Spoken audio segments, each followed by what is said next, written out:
बिस्मिल्लाहिर्रहमानिर्रहीम अस्सलाम वालेकुम सल्लल्लाहु अला मोहम्मद सल्लल्लाहु अलैहि वसल्लम। This is Azmat Batool. Our today's topic is Aristotle's theory of tragedy. Aristotle की थ्योरी ऑफ ट्रेजेडी आज हम पढ़ेंगे। Introduction of Aristotle. एरिस्टोटल के इंट्रोडक्शन से स्टार्ट करते हैं। Aristotle was a Greek philosopher of 5th century BC. Aristotle एक ग्रीक फिलोसोफर थे 5th सेंचुरी बीसी के। ही वाज प्लेटो स्टूडेंट, प्लेटो के स्टूडेंट थे। He was teacher of Alexander the great, Alexander the great के teacher थे। His father was royal physician, उनके father royal physician थे। Aristotle road the poetics, Aristotle ने poetics लिखी। In his poetics he gave his theory of imitation and concept of tragedy. उन्होंने अपनी poetics में theory of imitation और tragedy के concept को एक्सप्लेन किया। His theory of imitation is different from Plato's theory of imitation. उनकी theory of imitation प्लेटो की theory of imitation से डिफरेंट है। Aristotle's theory of imitation. अब आइए एरिस्टोटल की थ्योरी ऑफ इमिटेशन को डिस्कस करते हैं। In chapter number 6 of poetics Aristotle has given his theory of tragedy. हम आइए एरिस्टोटल की थ्योरी ऑफ ट्रेजेडी को डिस्कस करते हैं। चैप्टर नंबर 6 ऑफ पोइटिक्स में एरिस्टोटल ने अपनी थ्योरी ऑफ ट्रेजेडी दी और कंसेप्ट ऑफ ट्रेजेडी। अब हम सबसे पहले ट्रेजेडी को डिस्कस करते हैं कि हमारा कंसेप्ट ऑफ ट्रेजेडी क्या है। Our concept of tragedy is different from Greek concept of tragedy. हमारा concept of tragedy Greek concept of tragedy से डिफरेंट है। According a common man of today, आज का कॉमन इंसान जो है वो ट्रेजेडी को क्या समझता है। Tragedy is the play that has death, disaster, tears and gloomy and. वो हर उस प्ले को ट्रेजेडी समझता है जिसमें डेथ हो, डिजास्टर हो, टीयर्स हो, ग्लूमी एंड हो। उसके नज़दीक वो ट्रेजेडी है। Ancient Greek concept of tragedy, while जो ancient Greek concept of tragedy है वो टोटली डिफरेंट है। Greeks had their own concept of tragedy. Plays were parts of Greek religion, उनका ट्रेजेडी का अपना कंसेप्ट था। प्लेस जो थे वो ग्रीक रिलीजन का पार्ट थे। On their religious ceremonies they acted plays to please god, वो गॉड्स को प्लीज करने के लिए अपनी रिलीजियस सेरेमनीज पर प्लेस को एक्ट किया करते थे। They sacrifice to please god. God song and नॉइजम activities were the parts of their religious rituals, उनके रिलीजियस रिचुअल्स का पार्ट थे। गॉड सॉन्ग कहा जाता था उनको, नॉइजम एक्टिविटीज़ कहा जाता था। There were 4 plays in each ceremony, हर सेरेमनी में 4 प्लेज एक्ट करते थे, जिनमें से 3 जो थे वो सीरियस होते थे और एक में सेटायर वो दिखाते थे। अब आइए एरिस्टोटल के कंसेप्ट ऑफ ट्रेजेडी की तरफ। सबसे पहले डेफिनेशन ऑफ ट्रेजेडी देखते हैं कि एरिस्टोटल ट्रेजेडी की डेफिनेशन कैसे एक्सप्लेन करते हैं। Aristotle defines tragedy as an imitation of an action that is serious and also as having magnitude complete in itself. Tragedy किसी भी सीरियस एक्शन की इमिटेशन है और उसकी एक मैग्नीट्यूड या कंप्लीट लेंथ होती है। In a language with pleasurable accessories, language जो ट्रेजेडी में यूज़ होती है उसमें प्लेयरेबल एसेसरीज यूज़ होती हैं। Each kind brought in separately in parts of work in a dramatic not in a narrative form. Tragedy का हर पार्ट ड्रामेटिक फॉर्म में होता है, नैरेटिव फॉर्म में इसको नहीं लिखा जाता। With incidents arousing pity and fear where with to accomplish its catharsis of such emotions. इसमें जो इंसिडेंट्स होते हैं वो पिटी एंड फियर को अराइज करते हैं, जो कैथारसिस की मेन रीज़न होती है। अब आइए इस डेफिनेशन को एक्सप्लेन करते हैं। Explanation of Aristotle's concept of tragedy. According to Aristotle's concept of tragedy, a tragedy has following characteristics. Tragedy की फॉलोइंग कैरेक्टरिस्टिक्स होती हैं। Imitation of an action that is serious, पहली कैरेक्टरिस्टिक ट्रेजेडी की ये है कि वो एक सीरियस एक्शन की इमिटेशन होगी। According to Aristotle, a tragedy is an imitation of a serious action, it deals with serious issues. Number 2 characteristic है magnitude. Here magnitude means length. The beauty of the plot of tragedy depends on its length.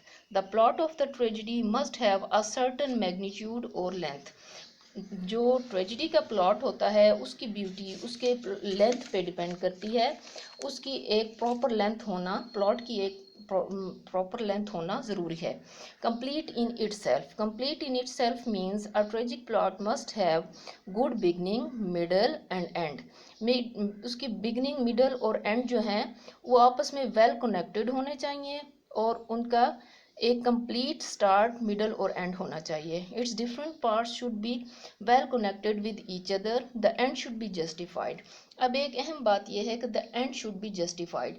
Justified and का क्या मतलब होता है? उसका मतलब ये होता है कि एंड ऐसा होना चाहिए जिसको हमारी सेंस ऑफ जस्टिस जो है वो उसको एक्सेप्ट करे। यानी ये नहीं है कि जालिम एंड में बादशाह बन गया है, या मतलब ये है कि किसी ने कोई अगर क्रूअल है, क्रूएलिटी को किसी से क्रुएलिटी हुई है तो उसको एंड में उसको उसकी सज़ा ज़रूर मिलनी चाहिए। ठीक। अब नंबर 4 कैरेक्टरिस्टिक है in language with pleasurable accessories. According to Aristotle the tragedy should be written in a language with pleasurable accessories. Here the language with pleasurable accessories means a language that has rhythm and figures of speech। यानी ऐसी language जिसमें rhythm हो, figures of speech use हुए हों और वो जो है ट्रेजेडी में यूज होनी चाहिए। लेकिन the language that is use in tragedy is different from language that is use in chorus और मेलोडी। क्या कोरस और मेलोडी में जो लैंग्वेज यूज होती है वो ट्रेजेडी में यूज होने वाली लैंग्वेज से डिफरेंट होती है। Dramatic form, according to Aristotle tragedy is not in narrative form, rather it is in dramatic form.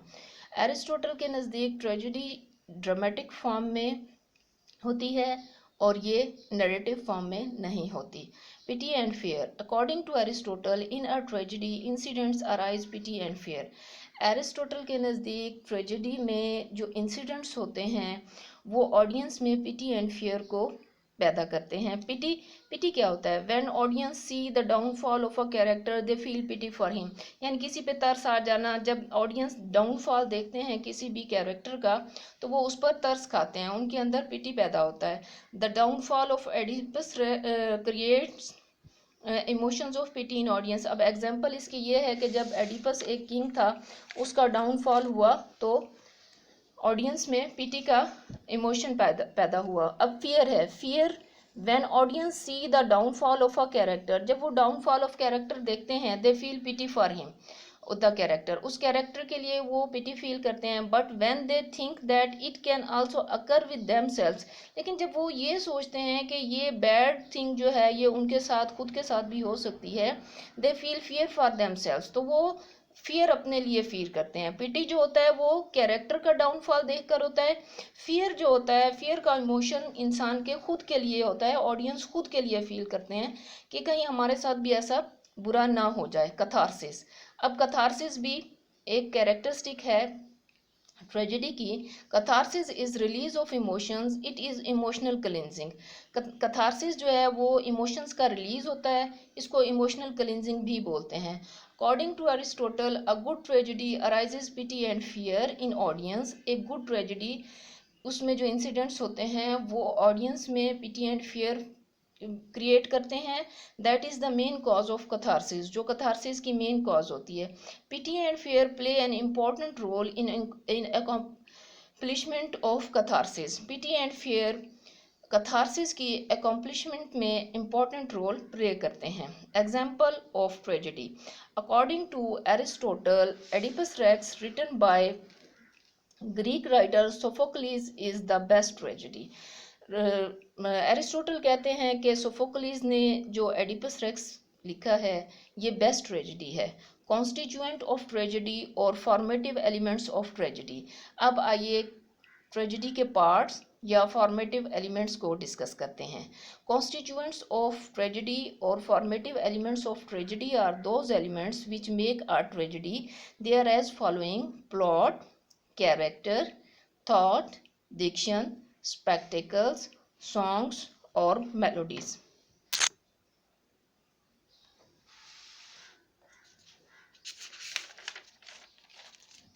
Plot. According to Aristotle, plot is the chain of events. Tragedy can be without characters, but it cannot be without plot. Plot जो है वो बहुत important element है tragedy का। Tragedy बगैर characters के हो सकती है लेकिन बगैर प्लॉट के नहीं हो सकती। Plot is the chain of events, plot events का चेन होता है। Plot is the most important element of the tragedy. Plot is the arrangement of events in a tragedy. Characters, according to Aristotle, character is the dramatized persona with some qualities and attributes. Characters जो हैं वो कुछ qualities और attributes के साथ tragedy का part होते हैं। Thought, according to Aristotle, thought in the tragedy is the main idea और थीम। थॉट जो है वो मेन आइडिया या थीम ऑफ द ट्रेजिडी होता है। Thought is the important element of the tragedy. Diction, diction is the use of language in tragedy. Diction tragedy में use of language को कहते हैं। The use of language in tragedy is different and the use of language in chorus और melody is different. Tragedy में language का use different होता है जबकि मेलोडी में लैंग्वेज का यूज़ डिफरेंट होता है। Spectacles, background setting of the stage is called spectacles. Setting is also an important element of tragedy. Song और melody, according to Aristotle, this element is not necessary in tragedy. Song और melody is considered weakest element in the tragedy. अब Aristotle के नज़दीक song और melody जो है ये weakest element of the tragedy हैं। आज हमने एरिस्टोटल का कंसेप्ट ऑफ ट्रेजिडी को पढ़ा। This was today's lecture. If you like this lecture please subscribe this channel selfless English with Azmat Batool. Thank you. अल्लाह हाफिज़।